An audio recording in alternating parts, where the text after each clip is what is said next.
Hello friends, आज हम करेंगे solid state class 12 chemistry chapter 1। अब सॉलिड स्टेट्स में सबसे पहले हम सॉलिड्स के बारे में पढ़ेंगे, उनकी कुछ करेक्टर स्केच प्रॉपर्टीज़। तो उनकी पहला करेक्टर स्केच आ जाएगा कि वो उनके पास डेफिनेट शेप होती है, साइज होता है एंड वॉल्यूम होती है। Definite mass, volume and shape. Strong intermolecular force होती हैं, तभी वो अपनी शेप मेंटेन कर पाते हैं, उनके मोलिक्यूल आसपास रह पाते हैं। इनकम्प्रेसिबल एंड रिजिड होते हैं क्योंकि उनके अंदर स्ट्रॉन्ग इंटरमोलिकुलर फोर्सेस पहले से होती हैं। कांस्टेंट पार्टिकल्स फिक्स पोजीशन पे होते हैं क्योंकि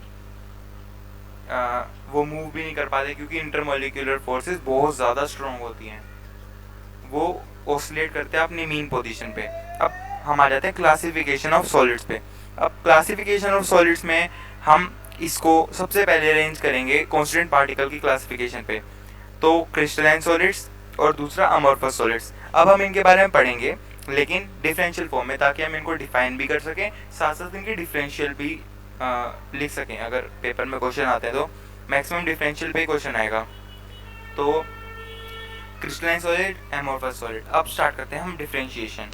तो पहला पॉइंट होगा कि इसके अंदर क्रिस्टलाइन सॉलिड्स में हमारे पास आ जाती है डेफिनेट 3D शेप।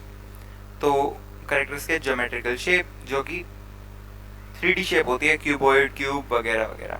अब एमोर्फस सॉलिड्स में आ जाती है इरेगुलर शेप। इसके अंदर शेप्स जो होती हैं वो इरेगुलर होती हैं, मतलब जैसे इरेजर देखी होगी आपने, रबर, प्लास्टिक।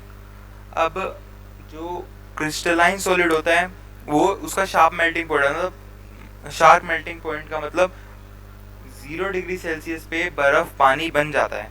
लेकिन ये जो होता है एमोर्फस सॉलिड, उसका एग्जांपल रबर एक रेंज ऑफ टेम्परेचर पे पिघलेगी, देखा होगा आपने।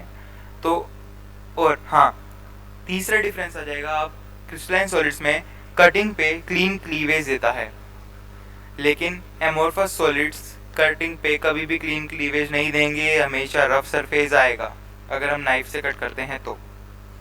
अब अगला डिफरेंस आ जाता है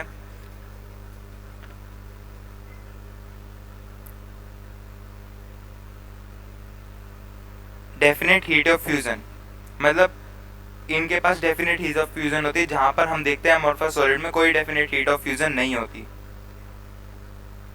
इसके बाद एनआइसोट्रोपिक इन नेचर। क्रिस्टलाइन सॉलिड्स हमेशा एनआइसोट्रोपिक इन नेचर होते हैं, मतलब हर एक डायरेक्शन में दूसरी डायरेक्शन से प्रॉपर्टीज हमेशा अलग होंगी, कभी भी सेम नहीं होंगी। जबकि एमोर्फस सॉलिड इस बात में जीत गए, उनके हर प्रॉपर्टी सेम होती है हर डायरेक्शन में। ये बात वैसे थोड़ी अटपटी लग रही होगी आपको कि क्रिस्टलाइन में 3D शेप होती है, बिल्कुल सॉलिड होता है, मतलब रियल सॉलिड होता है, लेकिन ये फिर भी एमोर्फस मतलब एनाइसोट्रोपिक होता है और एमोर्फस आइसोट्रोपिक। तो इस बात को छोड़ दीजिए, आप बस अभी ये पढ़िए, उसके बारे में हम आगे बताएंगे। अब crystalline solid long range order होते हैं और amorphous solid short range order होते हैं।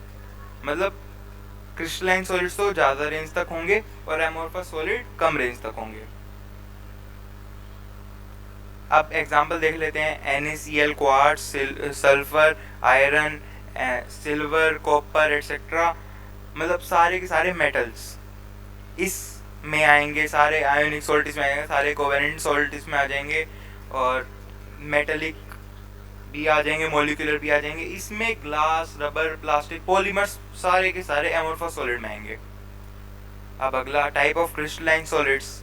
अब टाइप ऑफ क्रिस्टलाइन सॉलिड्स होते हैं 4 तरह के। एक होता है आयनिक, एक होता है मॉलिक्यूलर, एक होता है मेटेलिक और लास्ट होता है कोवेलेंट। अभी हम इसके बारे में पढ़ेंगे।